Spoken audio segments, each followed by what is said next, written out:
2018, I was working from my laptop from a beautiful beach in Bali, drinking water right out of a fresh coconut and enjoying the warm ocean breeze, and I'm thinking, something was still missing and I couldn't put my finger on it.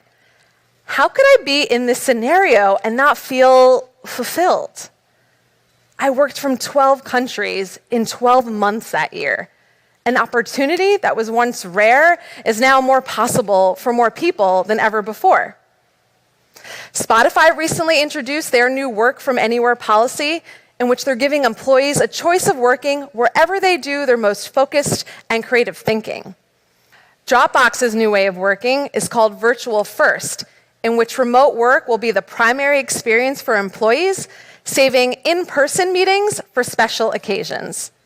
And that's great news because over 50% of people that work remotely say that if their current company doesn't give them some type of remote work option long-term, they'll look for a job at a company that does. Well, problem solved, right? Except what people are saying and what they're doing is inconsistent. In fact, according to a recent McKinsey study, workplace flexibility wasn't even one of the top 5 reasons people quit their jobs in the past year. More freedom at work doesn't mean more fulfillment. Let me take you back to the end of 2018. I'm 2 years into doing my job as the director of talent development for a New York-based tech company. And I'm doing what I love to do the most, creating and launching employee development programs from scratch. And then my boss says to me, next year is going to be the year of maintenance, focusing on refining existing programs instead of launching new ones. I'm not a maintenance mode person. While I understand its importance, it's really not where I shine. So I wasn't looking forward to the year ahead. Meanwhile, I was reading new research on the future of work, and all signs were pointing to a remote and hybrid work future. We now know that the pandemic accelerated that by at least a decade. I even found a work and travel program that coordinates a group of professionals to work remotely from around the world with co-working spaces and living accommodations in each city. I was immediately hooked. I had always wanted to travel for a longer period of time, but I thought I'd have to quit my job in order to do that. Then I thought, well, I could do maintenance mode from anywhere. And given my current company's global expansion plans, I knew I had to think about where current and future employees could be located.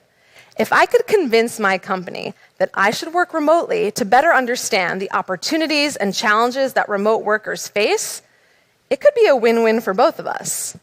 And a month later, I ended my apartment lease, sold my furniture, and hopped on a one-way flight from cold and snowy New York City to Lima, Peru, to start my year-long trip with my cohort. And let me tell you, those first few months were incredible.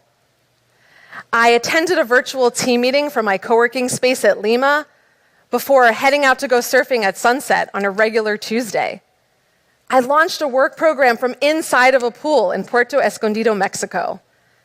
And I negotiated a contract from a cafe in Hanoi, Vietnam, before jumping on the back of a motorbike to go eat bun cha with friends. I met remote workers and digital nomads from around the world. Each of us had a different story of how we got there. Some had just been divorced or gotten out of long-term relationships and convinced their employers to let them work remotely so that they could get away. There were 3 corporate lawyers who all hated their jobs and thought that doing them from a beach would make it more tolerable. And some just wanted to be as far away from micromanagement and office politics as possible. But still, after a few months, when that honeymoon period was over and the novelty faded, we realized that traveling was just a Band-Aid solution for the real problems. I wondered, how could we get this work from anywhere life right? So I interviewed dozens of remote workers, I conducted a focus group, and I surveyed hundreds of people. And you know what I saw in all that data? Wherever you go, there you are.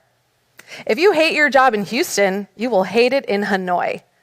What really needs fixing is your motivation to do the work itself. We believe we need a certain amount of money to create or maintain the lifestyle that we've envisioned.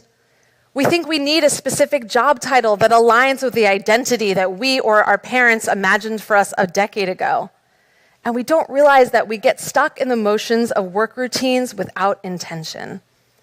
Minimizing these pressures around your money, identity, and routines, and focusing on opportunities for more growth, impact, and joy is the key to a more fulfilling career, no matter where you're located. And the good news is that you might not have to overhaul your career or life to feel fulfilled. Esther Perel, world-renowned psychotherapist and couples counselor, says that in the West today, most of us are going to have 2 or 3 marriages or committed relationships, and some of us are going to do it with the same person. Think about that for a second. She's saying that some of us will build and experience a new relationship with the same person. Perhaps something similar could be said about your relationship to your work at the same company. Perhaps after a challenging time, an enticing external offer, or having been together for a while, instead of breaking up, you could find and create a better path forward together.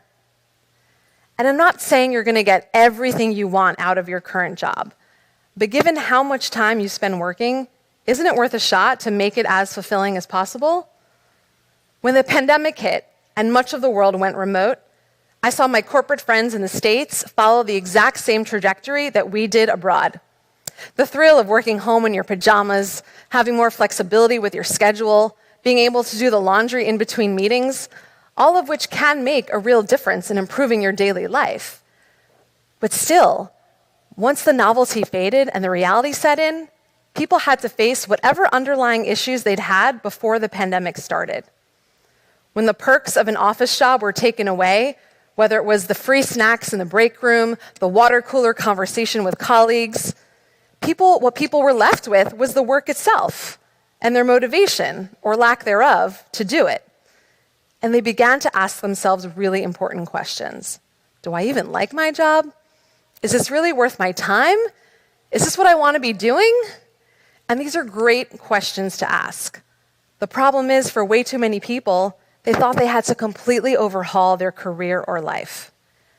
More people voluntarily quit their jobs in 2021 than any other year in recorded history.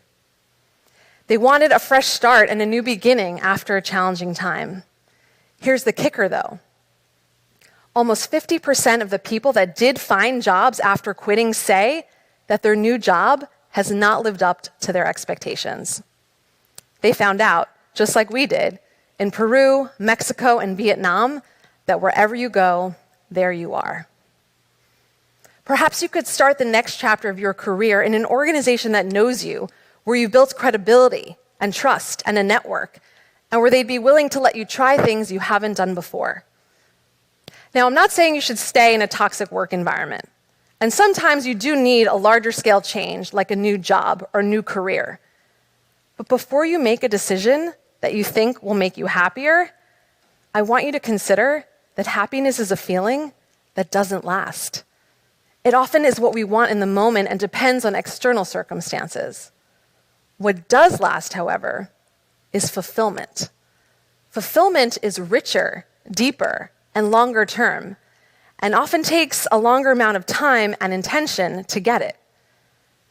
As you look to generate fulfillment, I want you to consider 3 questions tied to 3 of its key components that are more internally driven. The first is joy. What kind of work energizes you that you'd love to do more of? Now, I want you to remember that just because you're good at something, it doesn't mean that you enjoy doing it.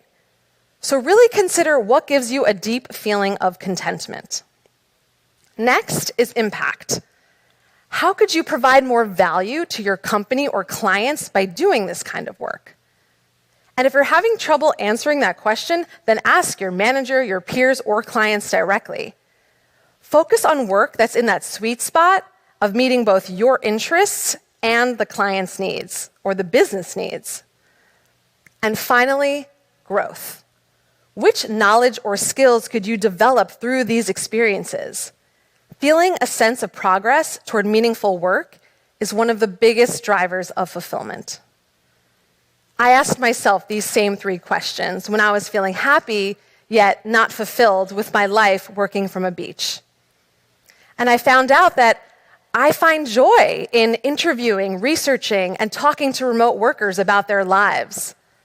I made a significant impact by facilitating workshops to help them develop their skills and their careers. And growth came in the form of me figuring out how to distill a career's worth of the best HR advice and expertise into an easily digestible book for remote workers. Thousands of organizations around the world are finally understanding the importance of giving employees a choice of where to work. And while being given that choice is certainly meaningful, what's even more empowering is the fulfillment that comes from doing work that truly lights you up wherever you are. Thank you.